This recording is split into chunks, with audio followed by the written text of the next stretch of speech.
So 3-1 then to Ipswich. And now on the programme it's time for your letters. And last week we showed you a couple of hilarious goalkeeping clangers. Well, I have to confess that I dropped a pretty heavy clanger of my own when at the start of the programme we showed you a picture purporting to be the old Arsenal star Bryn Jones when it wasn't.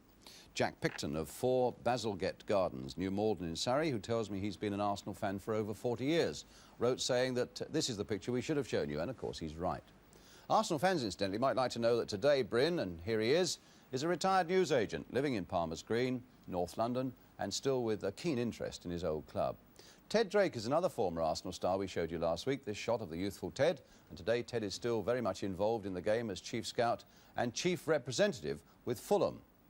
All right, here's Ted now. While at Arsenal, he once scored 7 goals in a game against Aston Villa, but he tells me that's not his greatest memory. No, it isn't, no. I was quite proud of that, and I hold the record today. But, no, the greatest game I ever played in was Everton versus Arsenal at Goodison Park in 1933-34, possibly, when they had a great side, Dixie Dean, Charlie G, Ted Sager, Steen, Cook. Great players, and they were challenging us for the championship.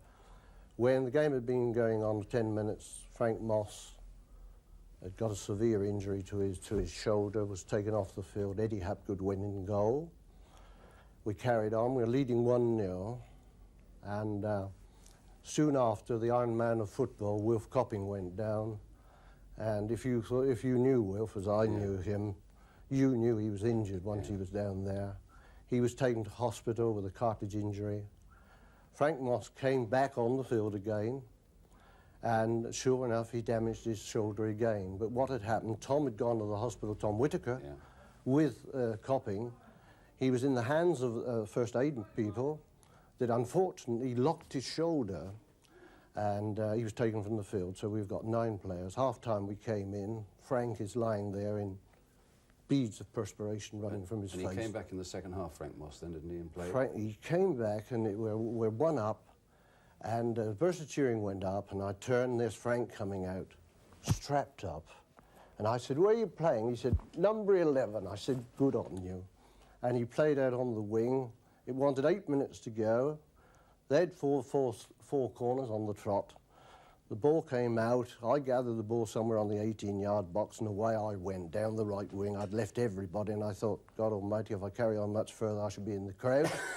when a cheery voice said, "Ted!" And I looked up, and it was Frank Moss cutting in from the wing. And I chipped it over, and he ran, hit it about 4 foot off the ground, and said to Ted Sager, "Pick that one out."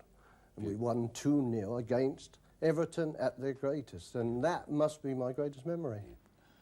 Ted Drake, still one of the true gentlemen of the game.